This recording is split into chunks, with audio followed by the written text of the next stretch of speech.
I'm getting behind. I'm getting behind on it. It's difficult finding the time when you work. You know what I mean? A lot of you guys out there on the cuts, you're retired, semi-retired, got all the time in the world, haven't you?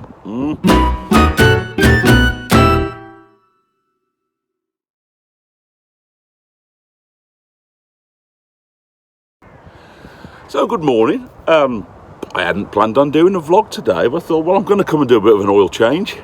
And it's quite a nice day. I thought I'll stick my scruffs on, get down the boat and have a little play. And I thought, well, while I'm here, why don't I just set a camera running? I mean, you all miss this gorgeous face of mine. Watch, this is a face of sultry handsomeness. Beautiful, just beautiful. I know I'm giving you this because Mrs. Lumsden's not here, so I know you're going to miss that vision that is Mrs. Lumsden. So, but you know, there's a lot of ladies out there like a bit of Lumpy, so you know, it's the best I can do. So yeah, here we are. It's now November. I know I'm halfway through some of the stuff from the summer holiday, hence I'm getting behind. I'm getting behind on it. It's difficult finding the time when you work. You know what I mean? A lot of you guys out there on the cuts, you're retired, semi-retired, got all the time in the world, haven't you? So, but my work's picked up a bit recently, and so yeah, it's got to be done, hasn't it? So I have to do that, which puts me a little bit behind, which is why I'm still showing you vlogs from July. But it is what it is. At least I recorded enough stuff to keep a drip feed of stuff going. But yeah, here I am. I'm at my moorings at Lichfield Cruising Club on what used to be the old Worley and Essington Canal. That's kind of all that's left of it. That's the very top end of this end. It's coming through. The Lichfield Canal has been built or recut as such by the volunteers, the LHRCT, Lichfield and Hatherton Canal something trust. Anyway, so that's coming back through. I don't know. I hope it'll be in my lifetime. I'd like to think it could be within the next 10 years. Don't know. It's all about funding, isn't it? So if there's anybody out there who wants to give them some money, please do, because it's going to give us a bit to the network. It's going to create a bit of a shortcut through from sort of Fradley into Brum. So that'll be nice as well, back onto up onto the BCN. So please, if you have got a bit of spare cash knocking around, you'd do a lot worse than giving it to this fantastic appeal and opportunity. Oh yeah, and in other news, me and Mrs. Lumsden have just bought a house. So we've been renting for getting on towards a year, and we have now made a purchase, and it's right next to the Trent and Mersey Canal in Armitage, not too far from the Armitage Shanks factory. So that's going to be perfect, which is literally a 10-minute drive from my home mooring here. But I'll be able to take the boat up there and stick it over on the towpath, which is the opposite side of the canal to where the house is going to be. Well, that'll be wonderful. So really pleased with that, and yeah, it puts us in a nicer position for the future. It's a lovely little 2 up 2 down traditional old terrace. We don't need much now. You know, the kids have all gone, so we get the odd grandchild comes along. Troublesome, but nevertheless, it's our duty, and we love them most of the time. So. So that's a good move for the better, and landing by the canal was not actually planned, but it couldn't have worked out better. So more news on that going forwards. We only made the offer yesterday and it's been accepted. There's no chain, so fantastic. Oh, the sun's coming out. The sun's just, look at that. So that's not bad because it's a bit chilly this morning. So I suppose I better get on. Some overalls there. Better put them on.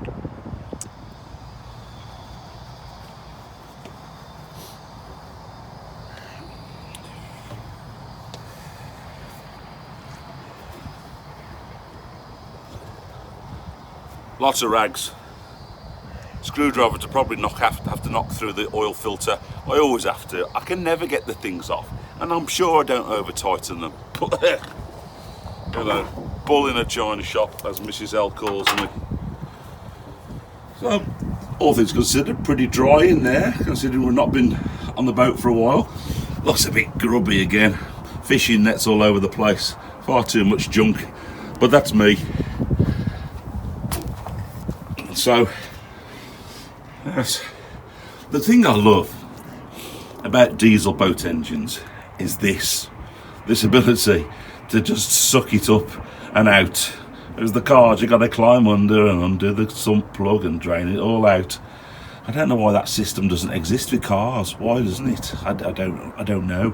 Perhaps somebody can answer me why we don't have that process on a car engine. Well, there you go. Time to crack on.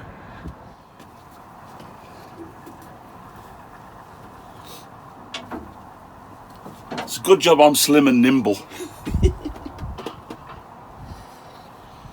I'll have to see if I can think of joke of the day while I'm here, I guess. So I think that's what's left of my last load of fresh stuff. Yeah, that's new. Yeah.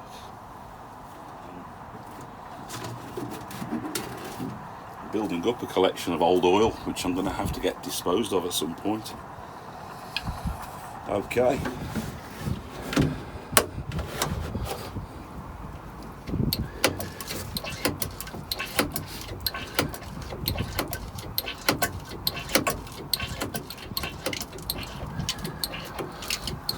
Something very pleasurable about this process. There she blows.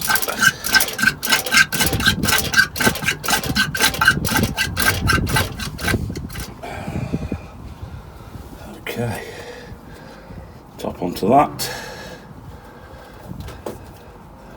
Another one for the council tip.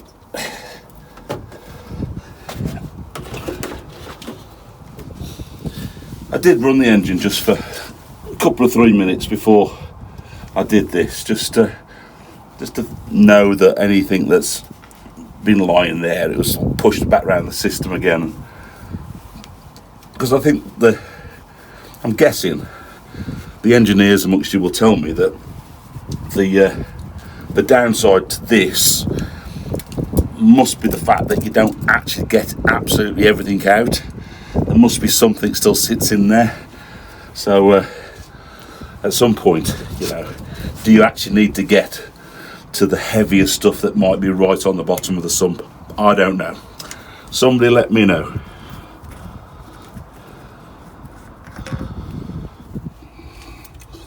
The oil filter's down there. Nice, always really handy, always trapped beneath the alternator and where the fan belts are and where the main water pipe is. So in there somewhere. It's really handy, always really handy. But one of these days, it will undo. That's my hope. One day, just one day. That's too tight. Last time I did this, I pulled a muscle in my ribs. It was the most painful thing ever. And it took weeks to go. And it's because you had to get yourself in such a strange position and then exert some pressure. Again, any engineers out there can give me a tip as to how to put the oil filter on, knowing it's going to seal without then it being over tightened. I don't know.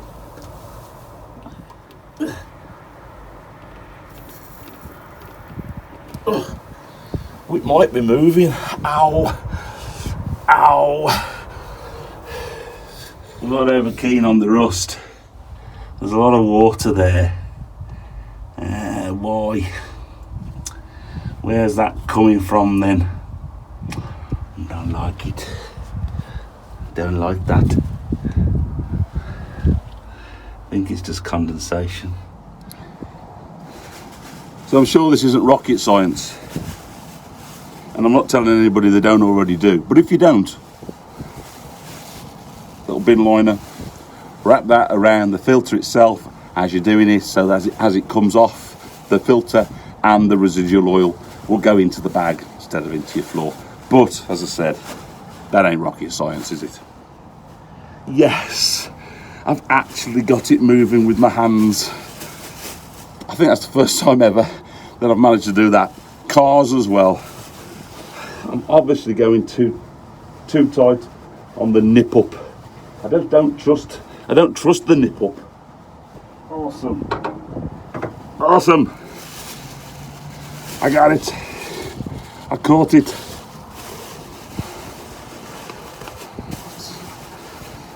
That locked off for a bit.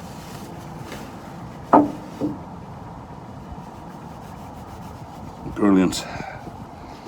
That was a joy. Yay! Off! It's off! It's off! Woohoo! Little smear of oil into that. Pop some oil into it so we get as quick a prime as possible.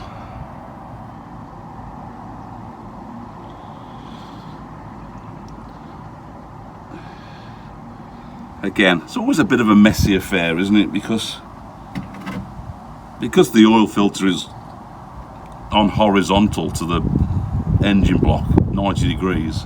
As soon as you tip it up to put it on, it all comes spinning out, isn't it? But hey ho, you know, you do the best you can, don't you? I'm going to try and put this on without over tightening it now.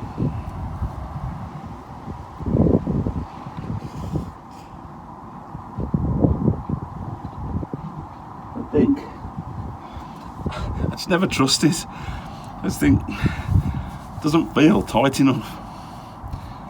But I guess once the engine starts and it gets hot, it must expand a little bit, I guess. I'm going to give it one more little nip.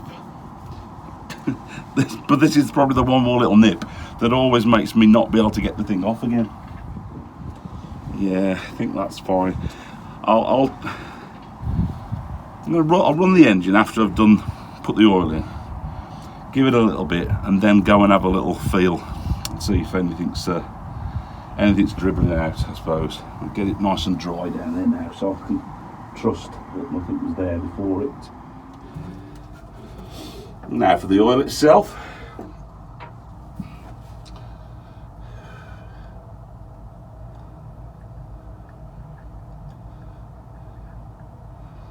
So I normally do my oil change every 200 hours. I've actually gone over that a little bit this time, first time ever. I think I've done about 270 hours. I'm sure it's not, it's not the end of the world. You don't do that on a car, I don't think. But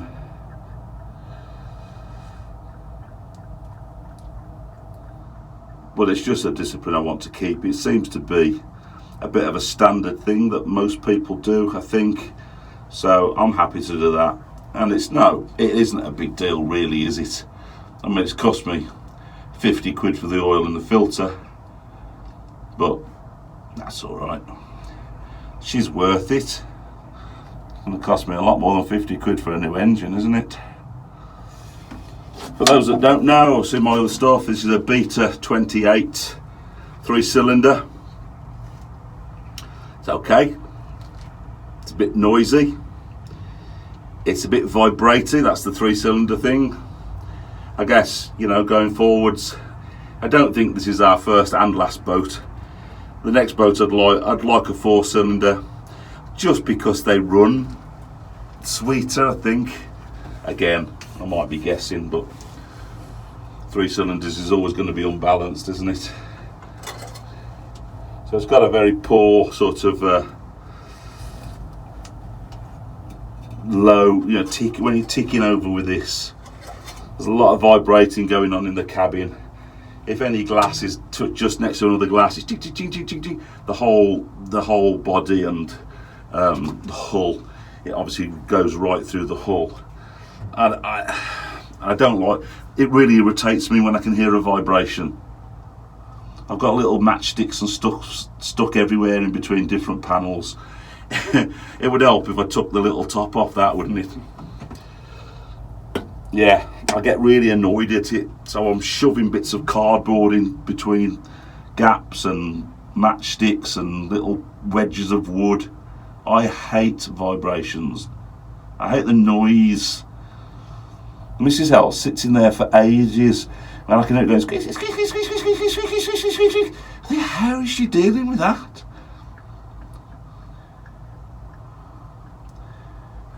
I mean, I learn to talk and she gets irritated by me. You know, and it's only going to last a few seconds.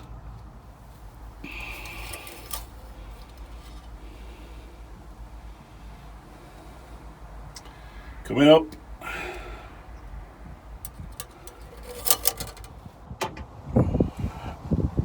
Bit more. About another litre.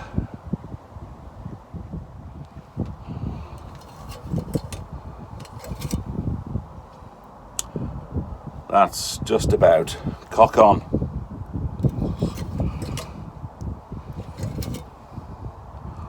Perfect. Perfect. Yes, so that's the Kubota Beta Marine 28 3-cylinder oil change.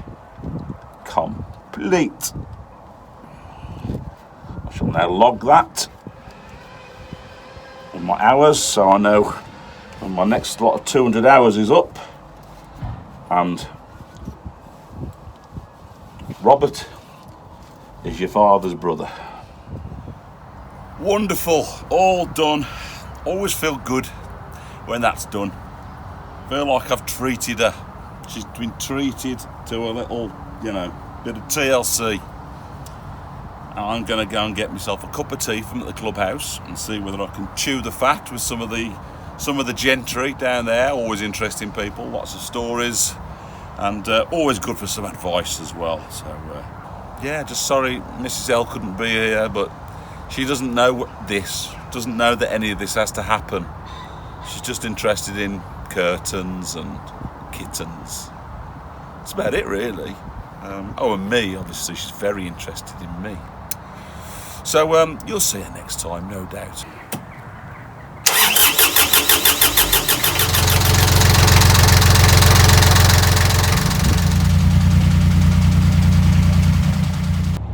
So I didn't want to leave without giving you joke of the day. And I've been scratching my head trying to think back to some of the awful jokes that are in here somewhere, and I've come up with what do you call a magic dog? A labracadabrador. It's the best I've got.